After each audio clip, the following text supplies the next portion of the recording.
এবার নির্বাচন নিয়ে যে সুখবর আসলো, নির্বাচনের তারিখ ঘোষণা করা হবে আগামী 5ই জুন এবং কখন এবং কোন তারিখে নির্বাচন অনুষ্ঠিত হবে, যেহেতু রাজনৈতিক দলের অসন্তুষ্টি এবং রাজনৈতিক ক্রমাগত চাপ সরকারের উপর বেড়েই চলছে। সরকারের যে সংস্কার কাজ সেখানেও বাধাগ্রস্ত হচ্ছে, সরকার ঠিকভাবে কাজ করতে পারছে না, এমনটি কিন্তু বারবার সরকার বলে আসছে যে আমরা সংস্কার, মৌলিক যে সংস্কারগুলো রয়েছে, যেমন গণঅভ্যুত্থানে যারা নিহত হয়েছেন তাদের যে বিচার কাজ সেটি আন্তর্জাতিক অপরাধ ট্রাইব্যুনালে এগিয়ে নেওয়া এবং সংস্কার এবং জুলাই চার্টার সহ জুলাই স্বীকৃতি, যেটাকে বৈষম্য বিরোধী তারা দাবি করেছেন, এই সকল বিষয় নিয়ে কিন্তু সরকার কাজ করছেন, বিভিন্ন সেক্টরে কাজ করছেন। এখন মূল বিষয় হলো হয়তো 5ই জুন 2026 সালের ফেব্রুয়ারি থেকে এপ্রিলের মধ্যে নির্বাচনের তারিখ ঘোষণা হতে পারে এবং নির্দিষ্ট ডেট 5ই জুন আমরা হয়তো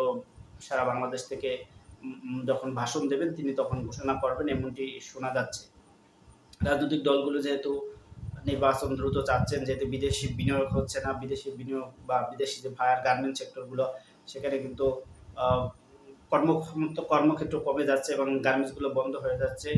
এটি মাথায় রেখেই সরকার কিন্তু নির্বাচনের প্রতি হাঁটবেন, এমনটি সবাই আশা করছেন এবং সরকারের উপর যে চাপ প্রয়োগ করছে বিএনপি সহ অন্যান্য রাজনৈতিক দল,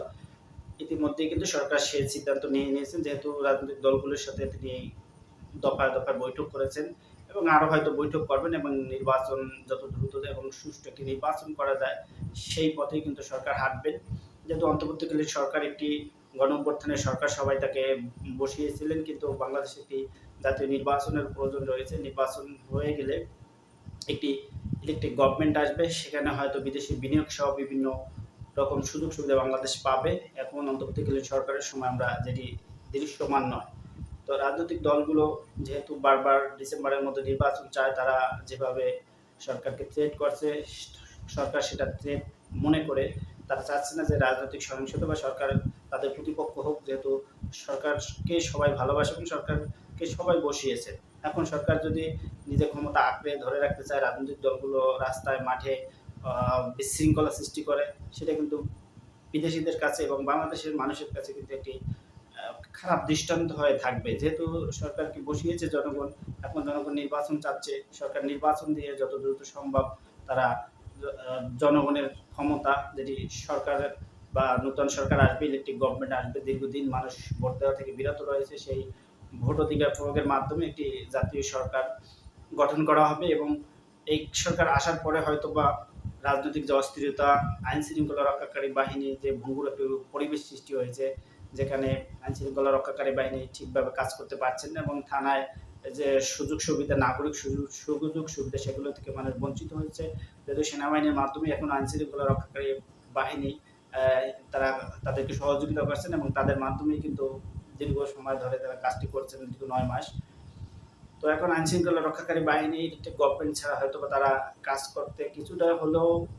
দ্বিমত পোষণ করে এবং তারা কিন্তু কাজ ঠিকভাবে করছেন না, এটি কিন্তু মানুষের অভিযোগ। তারা তাদেরকে থানায় কোথাও